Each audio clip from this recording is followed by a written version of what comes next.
તો રાજકોટના જસદણની અંદર માવઠાને લીધે તાતને ફટકો પડ્યો। પવન અને વરસાદને લીધે લસણના પાકને ભારે નુકસાન પહોંચ્યું છે। જૂના પીપળિયા ગામના ખેડૂતનો 10 વીઘામાં વાવેલો પાક બગડી ચૂક્યો છે। પાકને ઢાંકામાં આવ્યો છતાં પાણી અને પવનને લીધે પાક બગડ્યો છે।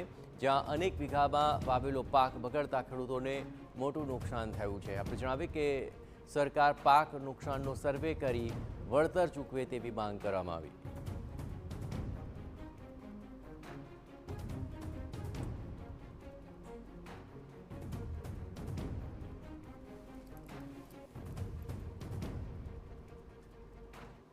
રાત્રિના સમયે જસદણ વિસ્તારમાં અનેક જગ્યાએ મિની વાવાઝોડું ફૂંકાયું હતું ને તેના જ કારણે અનેક જગ્યાએ ખેતરમાં પાકને ભારે નુકસાન થવાનો ખેડૂતોને વારો આવ્યો છે। હું તમને જે જૂના પીપળિયા ગામ છે તેમને દ્રશ્યો બતાવીશ કે જે આ ખેડૂત છે તેમણે 10 વીઘાનું લસણનું વાવેતર કર્યું। આપ જોઈ શકો છો કે પાણીમાં પડ્યું છે। આપ જોઈ શકો છો અલગ અલગ ઢગલાઓ કરવામાં આવ્યા હતા, ઢાંકવામાં આવ્યું હતું, પરંતુ વધારે પવન હોવાના કારણે તે ઉડી ગયું હતું ને તેના જ કારણે ખેડૂતો છે તે વાત કરીશું।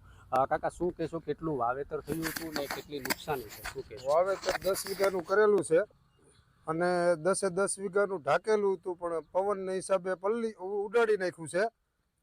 અને ઢાંકેલું અગાઉ સરકારે જાહેરાત કરેલી હતી હવામાન ખાતાવાળાએ કે ભાઈ વાવાઝોડું આવવાનું છે, પણ આને કાંઈ ઘરમાં તો ભરાતું નથી, નકર તો બગડી જાય।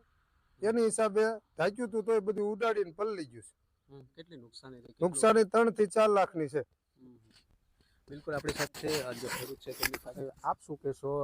આપે કેટલું વાવેતર કર્યું અને કેટલા વિસ્તારમાં કેટલું નુકસાન હોય છે?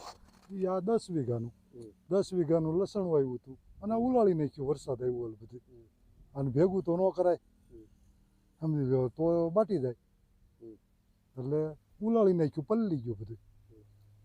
એટલે કે જસદણમાં અલગ અલગ જગ્યાઓ પર જે ઘઉં છે, અલગ અલગ પાકો છે, તેમને ભારે નુકસાન થયું છે। એટલે ચોક્કસથી સ્થાનિકોની અને ખેડૂતોની માંગણી છે કે વહેલી તકે સર્વે કરવામાં આવે અને વળતર ચૂકવવામાં તેવી માંગણી છે તે ખેડૂતો કરી રહ્યા છે। રાજેશ લિંબાસિયા, TV9, જસદણ।